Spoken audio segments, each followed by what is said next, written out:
Hi everyone, and welcome to the Long Distance Chronicles. My name is Maddie, my boyfriend's name is Chris, and he lives in New York. In my previous video, I talked about my experiences with anxiety and depression, and so in this video, I will be sharing with you all my journey with medication and antidepressants, so stay tuned.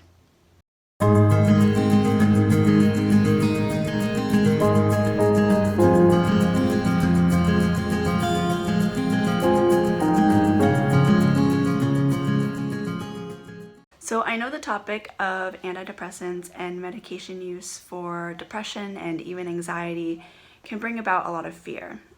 I know in this society there's a lot of stigma against individuals who use medication to help with their depression. And those individuals through society are often seen as weak, that they can't be happy, they need some kind of medication that's a happy pill to make them essentially happy. However, antidepressants are so much more than that. They're not really a happy pill. Even when you take an antidepressant, you still are depressed, and someone who doesn't have depression won't understand that. But the main point is that antidepressants are seen as a character flaw in this society, and that is so sad because someone with diabetes would not go without taking their insulin. Someone with hypertension would not go without taking their ACE inhibitor or beta blocker or their medication. So, and if you don't know what that is, just it's medication that helps with blood pressure, and insulin helps regulate the glucose levels. And so generally, hopefully people who are healthy have access to those medications and would take their medication. So in the same regard, depression is a physical disorder, yet it is mental in nature. Because it's not visible, a lot of people don't believe in antidepressant use. They don't believe in depression itself. They think that, oh, people are lazy. They think that, oh, people just, snap out of it, just be happy. However, that's so not the case. It's so much more than that. And I know a lot of people who struggle with clinical depression or chronic depression.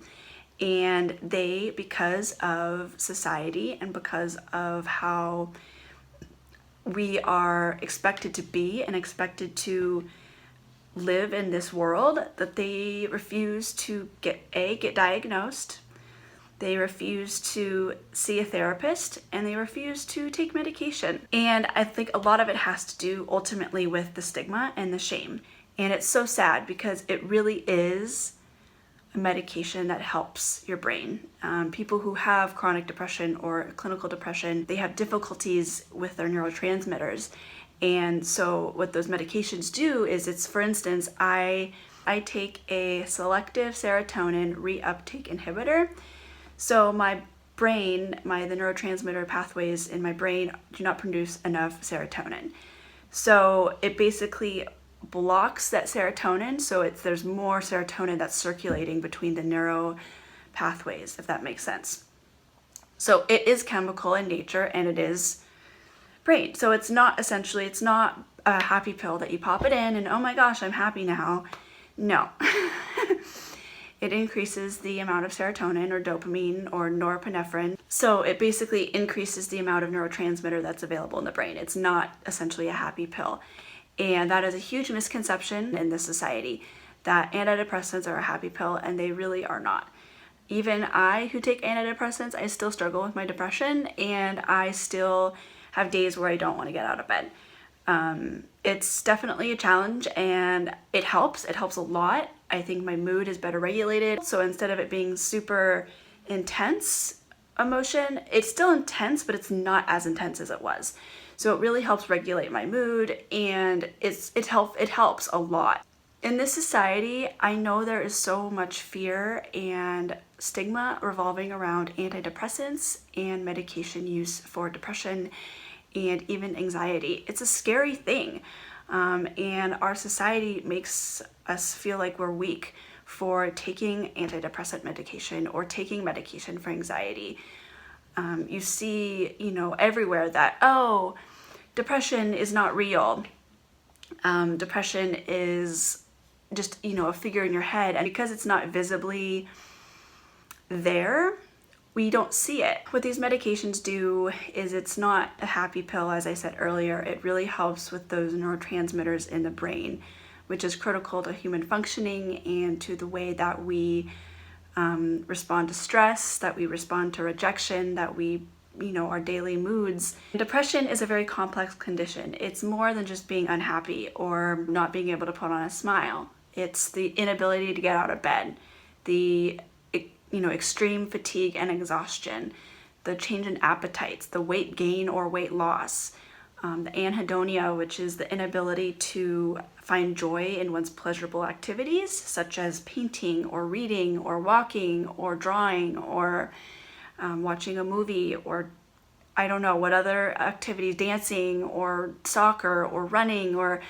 whatever activities you love to do, and somehow those activities that once gave you joy don't give you joy anymore. So you're stuck because nothing you can do can make you happy, and you're trying everything so desperately to be happy, but nothing is working. And that's essentially anhedonia. You also have mood swings. You can be incredibly irritable and angry, and the littlest things can set you off. Rejection hits you hard. Someone doesn't invite you to a party or someone cancels on you, it can send you into a downward spiral. I mean, you can even experience suicidal ideation and suicidal thoughts. I know I myself have struggled a lot with rejection, and that ultimately is really hard on me and my depression and anxiety. I go down the route of self-destruction and suicidal ideation. And this was before I started my antidepressant use. So this was when, I didn't have that ability to, or those tools to put myself in check and realize, okay, this is your depression, this is your depression taking over you. So where medication comes in and basically gives you a break a little bit, essentially, and it helps. It doesn't cure it. There's no cure for depression, and that's, I think, a huge misconception nationwide, as there's a cure for depression. There's not. There's treatment. Medication helps, and it helps some people more than others, but it's oftentimes a combination of medication along with therapy that really helps, because medication can only help so much and therapy can only help so much, but together they can really help, and the two of them working together give you the tools to how to deal with it when depression or anxiety kind of comes your way. But without medication, it's, for me, I mean, everyone's different, but for me, I can't even utilize the tools without having medication because I'm just so all over the place and freaking out and all that kind of stuff. So the medication really does help me. I started off 2 years ago on Lexapro or escitalopram. I started off on 5 milligrams, which is like the lowest dose that they usually start you off on. Then they bumped me up to 10 milligrams, which is about the therapeutic dose. Then they finally bumped me up to 20, which is the highest recommended dose. And I'm at the highest dose of Lexapro right now. Everyone responds differently to the medication. I know some people have had, who have taken Lexapro and it works really well for them, and there's other people who have taken it and it doesn't work. Lexapro is part of the SSRI family, so other medications in that are like Zoloft, Prozac, Celexa, Paxil, etc. And so those are other medications that are part of that family. So I got really lucky because Lexapro actually worked really well for me. It was a really good medication, and I did not experience any side effects. I know there's a lot of fear around side effects because antidepressant side effects, there are a lot of them, and a lot of people do gain weight. They have a lot of nausea or weird other side effects. They have difficulties with eating or appetite changes. However, I didn't necessarily experience that with mine. For some reason with my body, I was able to go to 20 milligrams just right off the bat. So that was really lucky. I was lucky that I was able to do that. Then my depression was better. However, I was still incredibly anxious. I still had a lot of fears, and I think a lot of it too had to do with patterns. You get kind of into a comfort zone with your depression and your anxiety, and it's your place that and so you develop this kind of comfort in your depression and anxiety. So it's really hard to break out of that and to set that aside. So that's kind of where the therapy piece comes in. However, I started on Lexapro, and because my anxiety was not really getting better, I was started on Buspar, which is a drug for anxiety. This did nothing. It really did not help me at all.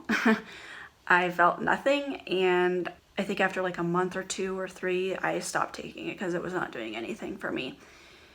My doctor then started me on gabapentin, which is a drug for seizures and like nerve pain. However, it's an off-label drug for anxiety. So I was taking gabapentin, and this drug made me so exhausted. My anxiety was better, yes, but I was sleeping all the time. I could not function because I was literally so tired. And that was just, this was not feasible. I couldn't I couldn't function with this. So I was like, I need to get off this. And not to mention I was having really weird nightmares with it, and just everything with the gabapentin, I felt like I was in a cloud. And I think it ultimately, to some degree, made my depression worse because I was so tired all the time. And it helped a lot with my anxiety, but it didn't help really with my depression or the feeling of exhaustion. So I stopped that after a few months, thankfully. And my doctor also gave me Xanax in case of emergencies. So like that's if I have, an acute anxiety attack or panic attack, I'd wake up in the night or couldn't get to sleep for some reason. I also had a lot of difficulty sleeping after I stopped the gabapentin, and prior to the gabapentin, I really had a lot of troubles falling asleep. I would stay up all night. Had insomnia. There were times when I'd sleep way too much and times where I couldn't even fall asleep at all. I just had so many racing thoughts. I'd wake up in the night. I tried melatonin. That did not work. I tried like two melatonin, like the highest dose of melatonin, which is not recommended, and that didn't even work. So I was like, this is an issue. And I tried like other herbal type teas to, kind of help calm me down, and that still did not work. So my doctor then prescribed me trazodone to help me sleep, and that helped actually. That helped a lot. So I do use trazodone as needed for sleep. Actually, it was the week before my nursing school interview, and I could not sleep for that entire week. I don't know why, but I literally was so exhausted, and I literally went to my psychiatrist the day before my nursing school interview, and I was practically in tears because I had not slept that whole week. I couldn't sleep.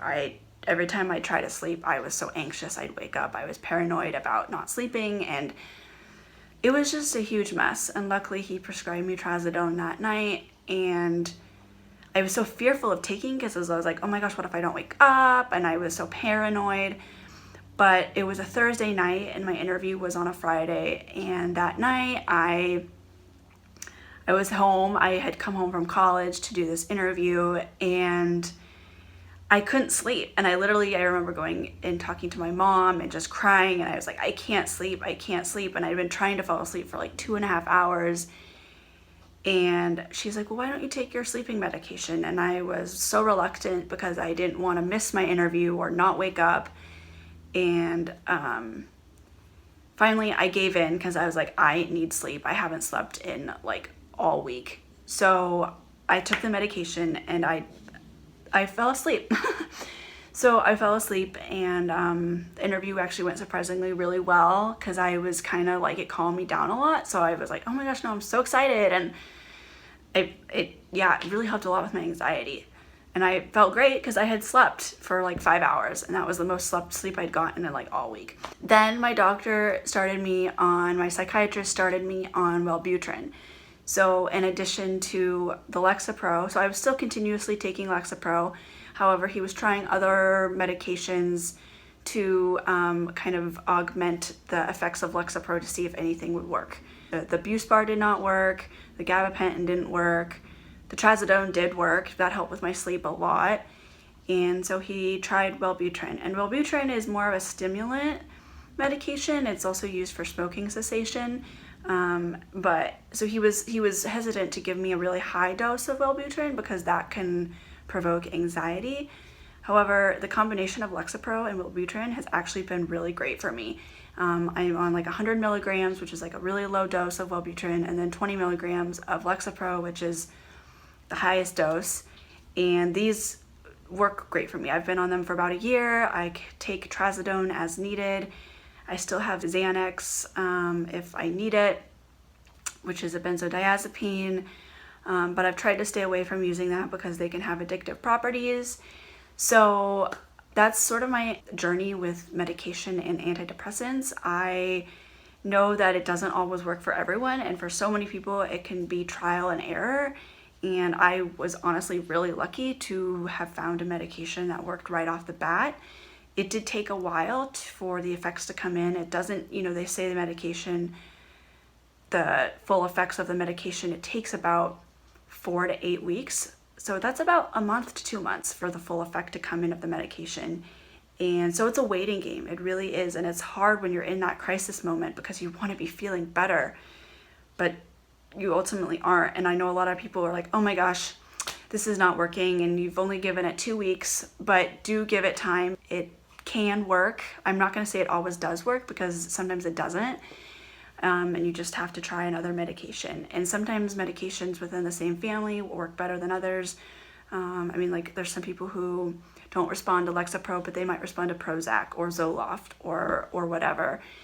So it really is kind of a waiting game, and it is really trial and error, and talking with your doctor, talking with your psychiatrist about what's best for you, and really being open, and maybe even trying a combination of different medications. Sometimes different things work for different people. Like me, who would have known that Wellbutrin and Lexapro together really help. And it's not to say that it's perfect for me. I still mess up and I still have moments of anxiety and depression, but it's so much better than it used to be, and it's so much more manageable and controllable. And I can utilize those tools that I've gained from therapy to help combat, those moments of intensity. And that's the joy of therapy, and also the use of medication, is it really helps decrease that decrease that intensity and moments of stress and chaos that can be just so rampant when you're not using medication. And in terms of the whole stigma, there is a lot of stigma out there about antidepressant and medication use. My family, for one, probably would not understand why I'm using antidepressants. They probably would think I'm crazy. And my mom understands because she takes Wellbutrin as well. My dad, I think, is like, why do you need antidepressants? Why do you need, anxiety medication? Just do yoga, just breathe. However, it's a necessity for me, and I don't think I ever really want to go off. I don't know what would happen if I do. And it's okay. I know that I need to take this medication to be healthy. And it's not that I'm dependent on it. I sort of am. But there's nothing wrong with that. There's nothing wrong with using medication to cope and to function. And you're not weak for doing so. And I know that a lot of people think that they are. As I said before, it's like a diabetic wouldn't just not take their insulin. And someone with hypertension or high blood pressure wouldn't not take their medication to control their blood pressure. So it's kind of the same concept. And unfortunately, our society stigmatizes mental illness as something that can just be fixed, and can just be like, oh, you just have to think positively. You just have to be more happy. You just have to, smile more or go out and enjoy the sunshine. No. It's not that simple. I wish it were. So I hope this video helps some of you if you're on medication or thinking about medication. If you have any questions or comments, please feel free to leave them in the comments below. And any questions or concerns regarding around antidepressant use, because it can be scary and it can be really hard to reach out and get that help. And where do you go? Who do you talk to? What do you need? And so many families also have their own prejudices and stigmas around it, that it can make it really hard for people to get access to the help and the treatment that they deserve and need. So if you have any questions regarding around how to talk to family or how to talk to parents about it, Please let me know if you are struggling with your mental health and are thinking about antidepressant use but are too scared to. Please let me know, message me. I would love to help and love to hear about your story. This is a community where we can all kind of be together and support one another. And so I just want you to know that you're cared for and that you're loved, and your mental health is so important. No matter what anyone or society says, you deserve to take care of yourself and get the treatment and the help that you need.